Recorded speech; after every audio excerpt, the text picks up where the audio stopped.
It was supposed to be another day of routine.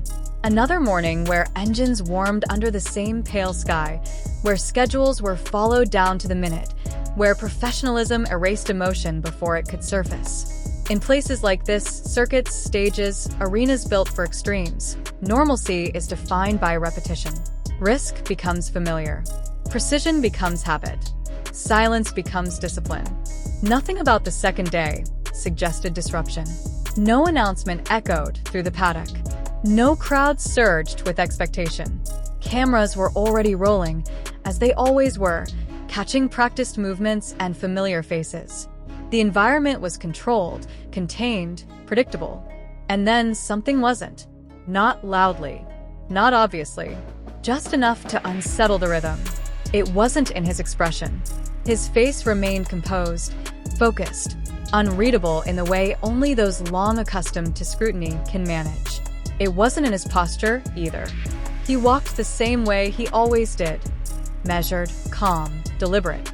The man before the cameras was the same professional figure the public had learned to recognize over years of appearances and performances. But what he wore told a quieter story. At first, it seemed insignificant. Just another piece of gear in a world built on equipment and preparation. But fans who knew how to look, who had learned to notice details others dismissed, paused the footage, rewound it, Zoomed in. a racing suit, New. premium, impeccably fitted, not the standard issue, not the expected choice. In environments like this, nothing is accidental. Every material, every layer, every seam exists for a reason. Safety gear doesn't just protect the body, it communicates intent. It reveals how seriously risk is being taken, how much vulnerability is being acknowledged, and perhaps most tellingly, how valuable the person inside it is considered to be. This suit wasn't ordinary. It was deliberate, designed for elite protection, advanced resistance, precision engineering meant for moments when margins disappear and consequences become permanent. This wasn't chosen casually. This wasn't a coincidence of convenience. And so the silence broke, not with sound, but with meaning. As images spread quietly across screens, a familiar pattern began to form. Not declarations, not conclusions, just a shared pause. A collective sense that something small had shifted. Why today? Why now? Why? Without explanation. In the culture surrounding public figures, silence often speaks more clearly than statements. Especially when it surrounds those known for restraint, those who move through visibility with caution rather than spectacle. There was no press release, no branded reveal, no posed photograph posted for reassurance. The absence itself became the loudest detail. On the track, he drove differently, not aggressively, not carelessly. Each turn was calculated, each decision restrained. Protection does not weaken performance, it allows it. When fear is acknowledged and accounted for, focus sharpens. Confidence steadies. Watching him, fans sensed something beyond preparation. They sensed reassurance. Emotion in fandom rarely grows from coincidence alone.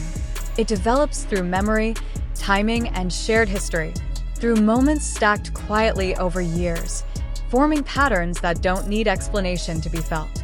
There was another figure, too, never present in the frame, never mentioned aloud. Someone known for privacy, so complete it bordered on invisibility.